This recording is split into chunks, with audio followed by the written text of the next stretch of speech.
જય હિન્દ જય ભારત।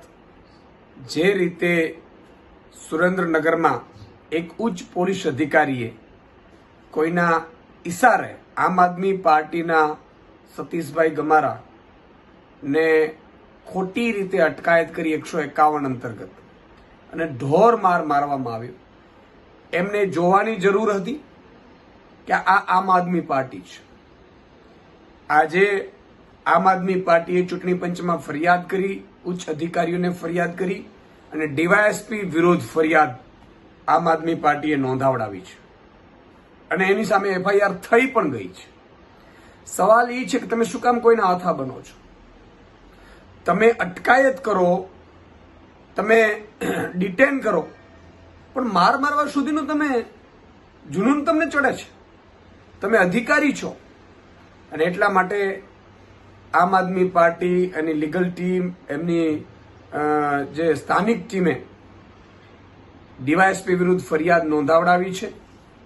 હજી અમે ચૂંટણી પંચમાં અમે ફરિયાદ કરવાના છીએ કે એમને ત્યાંથી લીવ રિઝર્વમાં મૂકવામાં આવે, કારણ કે એ ફરિયાદ જેના ઉપર થઈ હોય એ જો ત્યાં જ કામગીરી ચાલુ રાખે તો એ ઇન્ફ્લુઅન્સ પીપલ તરીકે મતદારો ઉપર પ્રભાવ જમાવી શકે એમ છે અને એટલા માટે હજી એમના વિરુદ્ધ ચૂંટણી પંચમાં પણ એમને લીવ રિઝર્વમાં મૂકીને સસ્પેન્ડ કરવામાં આવે એવી માંગ પણ અમે કરવાના છીએ।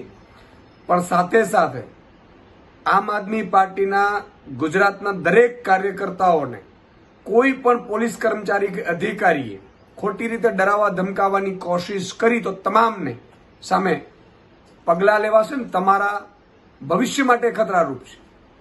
અમે કોઈ ગુંડા મવાલીની કે બળાત્કારીઓની પાર્ટી નથી। એ તો ક્યાં છે એ તમને ખબર છે। તમે એમની વિરુદ્ધ તો કંઈ પગલાં લઈ નથી શકતા। તમે તમારા બંધારણમાં જે સોગંદ ખાધા છે એ વિરુદ્ધ એ રીતે તમે કામ કરી નથી શકતા। એટલે આમ આદમી પાર્ટીના કાર્યકર્તાઓ નિષ્ઠાન ઈમાનદારીપૂર્વક જ્યારે આ દેશ બચાવવા માટે કામ કરે છે એમના ઉપર તમે દમન ગુજારો છો।